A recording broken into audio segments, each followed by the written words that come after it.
So in the case of movie franchises, one of two things usually happens. They either get better as time goes on, or they get really bad.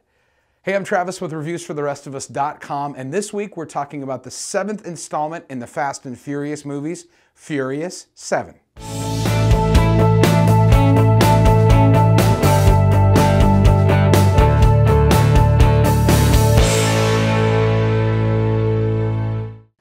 So in Furious 7, the storyline picks up from Furious 6. Makes sense. Not all sequels do that, so I suppose that's good.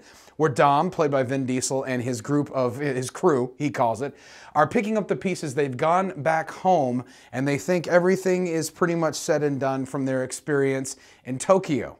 The problem is, it isn't, and the trouble follows them home in a very real way. Dominic Toretto, you don't know me. You're about to.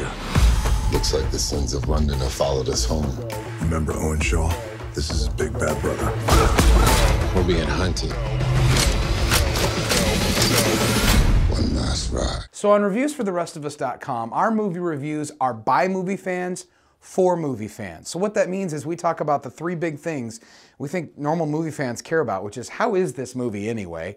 Where should you see it and who should you see it with? Well, as far as how is this movie, it's the best one yet. Now, I'll admit I haven't seen all 6 of the previous Furious movies. I've seen 2.5 or so. I saw the first one, then kind of skipped and saw parts of 5 and all of 6. And of the ones I've seen, this is definitely the best. That's kind of rare. Not all franchises get better. This one definitely does. There's a decent plot going on. There's a story you want to follow. And as far as the Fast and Furious franchise, it does not disappoint. There are crazy cars, unbelievable chase scenes in this movie. Action so intense that there's really only a couple times where it lets up throughout the entire movie. So where should you see this? Is this a movie theater movie or wait till home? This is a movie theater movie. Not just how it's shot, like the actual videography, cinematography, whatever you want to call it, but the sounds of this movie. I mean, there's so many car chase scenes going on, so many explosions, and some crazy shots where guys are like hanging over the edge of a cliff and you're like up over top of it. It's hard to describe other than to tell you it's intense.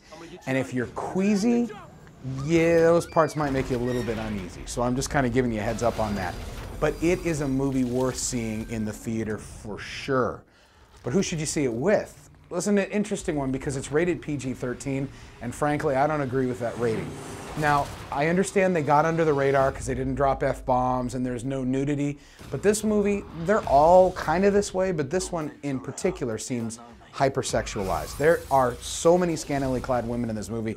I lost count. They dropped the S-bomb an awful lot, and there's just some other adult themes in there that, as far as my opinion, I wouldn't take my 13-year-old to this. 15, 16 on up, that's kind of a gray area, probably be okay, but that part obviously, if you've got kids that age, is up to you.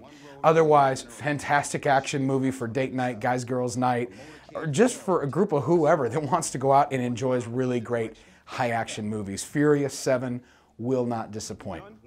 So I hope you enjoyed this review. I hope you'll share it with your friends and subscribe while you're at it on YouTube. You can see how to do all that right here. And if you want something a little bit more family-friendly this weekend, Furious 7 isn't really your speed, check out our movie review of the latest DreamWorks animated movie, Home, starring the voice of Sheldon Cooper from Big Bang Theory. His name's actually Jim Parsons, but you can click right here on that little video you see on your screen and watch that review right now. See you next week on reviewsfortherestofus.com. Real reviews, real helpful.